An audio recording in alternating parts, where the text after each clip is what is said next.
Shalom, salam sadis, salam cuan. Ketemu lagi di hari Selasa. Hari ini BTC udah ke 52.000, tapi altcoin agak turun ya karena BTC dominance-nya naik sedikit ya. Kemarin sempat 41,6, 41,6%, ini naik sedikit jadi 41,9 barusan saya lihat. Jadi agak, makanya uh, hari ini juga agak-agak inilah, saya nanti rekomen koin yang agak ini aja. Hari ini sedikit kita bahas berapa pertanyaan. Eh, ada yang tolong tanya, kok gimana keluarga TRX BTT gitu, tolong dibahas. Udah banyak yang minta ini. Udah saya coba bahas inilah ya, keluarganya Trons itu ya, TRX sama BTT, JST. Jadi buat yang Holtron, kenapa ada yang bilang udah hold setahun gitu-gitu aja, nggak ini, malah kemarin sangkut ya. Jadi Tron yang kalau kamu lihat video saya di awal tahun kemarin, saya udah ada bahas Tron itu waktu 2017 memang gencar-gencar si Justin Sun promote waktu itu ya. Oh, banyak sekali dia buang duit bergaya untuk promote Tronnya gitu ya. Sampai makan sama Warren Buffett lah apalah kan. Tapi ya akhirnya dia banyak yang kritik, terus juga yang di belakang-belakangnya ini nggak support dia juga. Siapa orang-orang belakangnya? Ya itulah orang-orang CCP. Jadi Tron itu ya bukan banyak di holder sama orang biasa. Jadi holdernya yang banyak itu orang-orang CCP ya. Ah, jadi ya memang si Justin Sun ini dia agak ini ada power, dia backupnya juga di Cina ya, orang orang elit-elit CCP. Jadi banyak yang hold. Nah, ada buat jaringan lain JST gitu ya. JST itu istilahnya dia punya saham, istilah suaranya lebih besar gitu ya. Dia lebih ini, maka dia lebih maka seling kalau kalau lihat ya, JST lebih banyak naik daripada TRX gitu ya. Nah, beda lagi dengan BitTorrent BTT. Itu dia akumulasi BTT juga ada problemnya. Sempet ini juga sama pemegang dulu itu ya, sempat keras juga itu. Banyak lah dia punya konspirasi juga di belakang. Tapi ya ini udah bagus, dia sekarang dia mau berita bagus buat yang hold BTT yang agak ini ya, karena dia coba bagusnya dia mau buang duit ya. Mungkin dia tahu juga lah BTT agak ini ya. Jadi BitTorrent ini dibuat jadi lebih ini, mau di-expand lagi dengan dia buat blockchain ya, cross chain gitu ya. Jadi dia cross chain, uh, belum jelas banget apa yang mau disampaikan. Makanya nanti dia tanggal 10 ini dia ada announce gitu, ada event, mungkin tanya jawab dulu. Terus katanya dia punya apa kan tanggal 30 ya. 30 itu, tapi saya kurang yakin ya. Kalian yang kalau yang belum punya BTT ya boleh beli sekarang, masih murah gitu, mana tahu udah nanti udah naik-naik ya kan. Uh, jadi Tron ini sekarang lebih melempem, kenapa? Banyak yang udah kecewa, yang hall-hall ini udah banyak lepas ya, udah banyak lepas yang pegang-pegang TRX ini, lihat begitu aja melempem gitu, nggak ini kan. Jadi banyak yang udah lepas dia punya koin. Jadi yang hall-hall ini ya tetap orang-orang lama CCP itu yang banyak hall ininya. Nah, kalau maka dari dulu saya kurang mau bahas TRX ini itu, kenapa ya itu? Karena saya tahu eh, yang pegangnya itu bukan orang awam, banyak dikuasai CCP gitu ya. Sama kemarin ada yang kasih tahu saya kayak Pando, saya nggak tahu Pando rupanya dipegang sama banyak developer gitu. Justru mainan developer ya. Terima kasih yang udah kasih info itu ya. Jadi TRX itu gitu. Maka kalau BitTorrent itu mending, karena apa? Waktu dia akuisisi perusahaan BitTorrent itu udah banyak usernya gitu. Maaf kalau tanya saya lebih prospek mana, kalau saya mau hold, saya lebih mau haul ke BTT daripada TRX gitu ya. Nah, apalagi nih, nah dia mulai ini kan, dia buat jalur line blockchain-nya ya kan. Jadi ya dia berjalan di Tron juga ya kan, tapi sebagai jembatan juga gitu ya, cross chain gitu ya. Uh, jadi saya rasa lihatlah ke depannya BTT mungkin lebih ada prospek daripada Tron saya rasa ya. Soalnya saya rasa si Justin juga kurang mau buang duit di TRX gitu.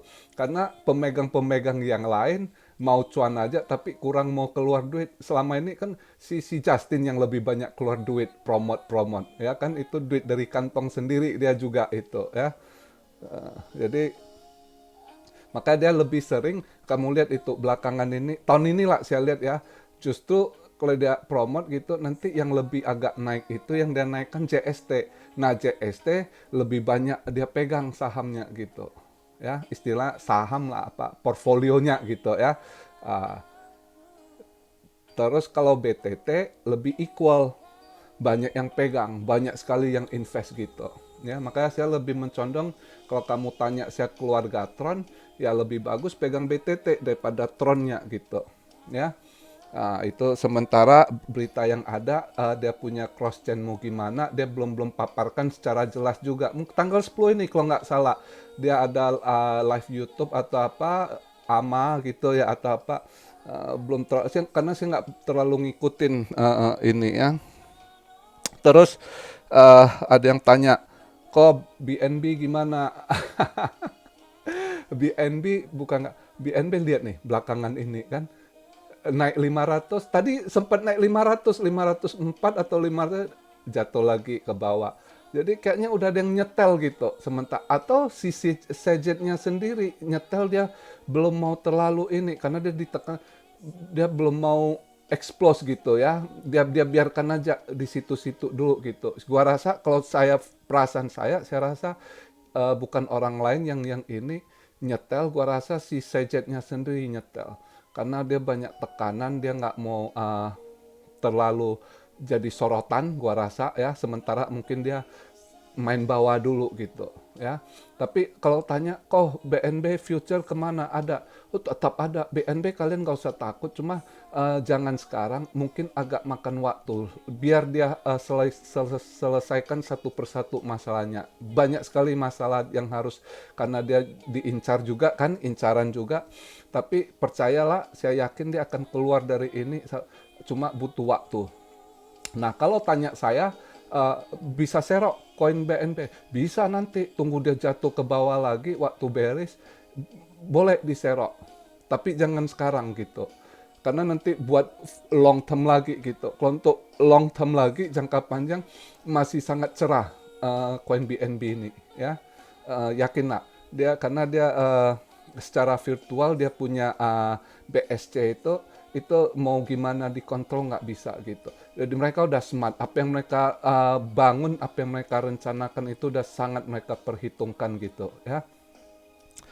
Terus ada yang tanya, kok wah Solana terbang terus gimana? Kenapa? Ada event apa? Nggak ada event juga mereka ini. Kemarin aja cuma alasan hackathon aja dibuat kayak di Twitternya kayak di ban gitu ya kan. Terbang. Ya inilah permainan ya kan. Jadi udah jelas sekali ya market di kuartal ketiga ini siapa yang main kan? Ya itu dia mereka. Udah lihat tuh, dua yang terbang tuh. Ya, mau gimana kondisi, kamu lihat sekarang Ethereum begitu-gitu dihantam. Cardano ditekan FUD, beragam FUD ini itu begitu. BSC juga ya, Binance ekosistem juga melempem. Ini tiga melempem sekarang. Polkadot lagi agak merah, agak naik dikasih dikit ini. Jadi yang jelas-jelas itu FTX ini Solana. Kenapa? Tarik balik modal lah bro, ya kan, udah keluar banyak duit buat sumbangan kampanye Biden, ya kan, ini saatnya tarik balik. Ya kan? Jadi kau tanya kok kenapa, ya memang udah jatahnya harus tarik balik modal gitu ya kan, harus cuan juga, masa udah keluar duit banyak gitu nggak ada semua. Kalau orang bule sana nothing have free lunch ya, nggak ada lunch gratis gitu ya, semua ada ini, ya udah dibiarkan dia ini. Jadi ternyata di kuartal ketiga ini jatah mereka. Jadi si Hari itu pikir waktu pas Biden menang, wah ini dia peluang nih. Kan udah tahu si Sam, anak muda tuh jago hebat si Sam ini. Jangan lihat dia muda-muda, otaknya memang lihai itu anak ya. Jadi udah jatah dia gitu. Jadi Solana mau ke berapa kita nggak tahu, lihat aja mereka main ini, lihatlah semua stuck gitu ya kan. Jadi untuk apa koin hari ini, apa yang mau kita serok, lihat semua begitu nggak jelas juga, kita takut kan, saya agak takut dominance lebih naik lagi, koin agak turun, makanya saya mikir-mikir hari ini ya udah kita ikut jalur BTC aja. Nanti saya tulis coba aja kalau mau ini serok, kalian mau coba cari cuan tipis kayaknya ke BCD lagi Bitcoin gitu ya. Terus BCH kalau yang ada duit sedikit lah, tipis-tipis bisa lah. Itu karena mereka ngikut kayak Bitcoin Cash ya, BCH itu pasti Bitcoin naik dia pasti ngikut naik dikit ya, BTG ya kan, ya gitu-gitu. Untuk cari cuan tipis lah, ikut jalur, karena yang sekarang udah 2 hari ini kalau udah lihat tembus 51, sekarang 52, mungkin nanti 53. Jadi cuma yang bahaya itu kan buat yang lagi trading dikocok terus belakangan ini. Lihat tuh kan saya udah bilang hati-hati yang main leverage ya kan ya. Lihatlah BTC dia naikkan ya kan, semalam 51.800 top dibanting ke 51, yang lain cut loss ya kan. Nah padahal dia naikkan lagi nanti rebound 52 pagi ini. Jadi kalaupun Anda pasang long, kena juga begitu dia ini. Jadi di slice sama dia, hati-hati lah ya. Jadi yang bener juga kayak yang spot mereka aman ya kan, yang main spot, atau yang kayak kami hold gitu nunggu naik kami jual ya kan. Kalau laki pas beli dia naik ya, begitu gitulah scalping ya kan. Jadi itu yang aman ya. Jadi singkat aja video hari ini saya lihat karena nggak ada gimana ya kan. Soal ada yang tanya kok gimana ada, ya kan udah saya bilang Cardano itu kemarin saya udah wanti-wanti, saya suruh TP 50% ya kan, saya udah kasih masukan loh berkali-kali, saya bilang harus TP taking profit.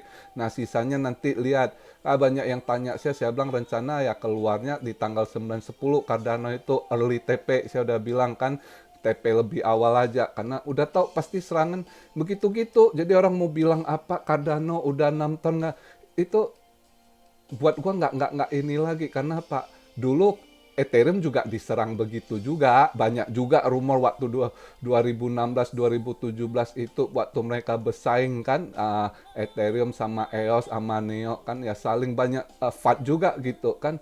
Jadi sekarang Cardano dibuat banyak fight, buat saya udah nggak ngaruh gitu juga. Kadang yang buat fightnya juga goblok gitu. Itu juga smart kontraknya udah 6 ton ini itu. Mereka nggak lihat. Kalau Anda ngerti blockchain itu roadmap-nya, ya udah dia jelas-jelas roadmap pertamanya apa mau dibuat, itu pasti nggak ada smart contract. Sampai tahun kemarin 2020 hard fork Sally itu udah jelas itu nggak ada smart contract. Ya kan dia udah jelas tuh tahap-tahapnya gitu. 6 tahun itu apa yang dibangun. Dan dia Cardano ini kenapa agak lelet, memang diakui memang lambat. Saya kan udah pernah berkali-kali cerita, si Charles Hoskinson itu nggak mau buru-buru. Dia mungkin dia banyak baca buku tulisan foundernya Honda. Foundernya Honda itu kan dia dulu apa namanya, saya lupa loh. Dia pakai itu Zen atau apa namanya, yang lambat tapi pasti, yang hasilnya itu maksimal gitu. Dan akhirnya lambat adalah langkah tercepat gitu. Ya, saya lupa, udah lama saya pernah baca buku itu. Saya rasa dia juga pakai itu gaya Jepang, karena dia orang besar di Hawaii, banyak komunitas Jepang gitu. Dia juga terinvolve sama Jepang, dia suka pakai kimono, dia sering datang Jepang di Osaka, dia Charles Hoskinson. Gua rasa itu, maka dia orang nggak ngerti yang itu ya, dia bangun sesuatu lambat. Kadang dia ngomong kan, lambat itu adalah langkah tercepat. Itu mungkin saya ingat itu kalau nggak salah itu taktik Zen atau apa, gue lupa, foundernya Honda kalau nggak salah dulu, yang cetuskan ini gitu ya. Jadi Honda sampai sekarang lihatlah perusahaan itu survive. Jadi mereka bangun fondasi awalnya itu gitu ya. Gua rasa dia itu terinspirasi dari sana, maka dia bangun apa tuh pelan tapi pasti gitu ya. Makanya kenapa investor orang Jepang banyak dan nggak goyang. Terus gini lah, misalnya ada yang goyang gitu dengar FAD ya. Gampangnya gini, kita nggak smart, tapi kenapa banyak orang smart itu mau masuk ke jaringan Cardano kerjasama gitu. Misalnya siapa? Saya kasih contoh, kalian udah tahu Alex Mashinsky. Alex Mashinsky itu udah terkenal sangat lihai gitu. Orang smart, orang pintar. Satu lagi siapa? Ya, Singularity. Singularity itu bosnya itu yang aja. Dia itu udah terkenal, memang basicnya udah kayak dulu dia udah punya jalur network untuk telepon, perusahaan telepon sendiri di Amerika. Saya pernah pakai produknya juga kok, Singular gitu ya, Singularity itu. Jadi kalau orang-orang hebat aja kerjasama masuk di platform Cardano, logika kita masa ini seperti yang difatkan yang Cardano. Jadi logika aja ya, itu buat saya kalau invest ya begitu. Saya juga cek siapa yang masuk di situ jaringan. Jadi jaringannya juga banyak orang-orang hebat gitu. Ya, masa mereka nggak cek, mereka taruh duit, mereka kerja sama situ, mereka invest di situ juga. Emang mereka nggak cek, mereka udah ada timnya, mereka orang-orang smart juga, lebih smart dari saya 100 kali lipat gua rasa, ya kan? Jadi ya kita ngikut gitu, ya kan? Jadi buat saya fat-fat begitu udah nggak masuk lah, ya. Nah, sekedar ini supaya kalian paham, ya kan? Nah, jadi singkat aja nanti koin yang mau saya ini saya tulis di deskripsi aja, singkat aja hari ini ya. Saya lihat masih agak ke arah mana, memang Bitcoin naik ya kan, tapi altcoinnya mana yang mau disetel atau mana yang nanti turun, kita karena kalau dominance menguat, koin mana yang kena yang turun ya kan, jangan salah beli kena yang turun pula ya kan, sangkut lagi ya kan, padahal kita udah wanti-wanti mau keluar market. Jadi itu aja ya. Saya rasa ikut jalur Bitcoin aja dulu. Oke. Salam Rio dari Tokyo. God bless you all. Be blessed, be blessed, be blessed. Immanuel. Haleluya.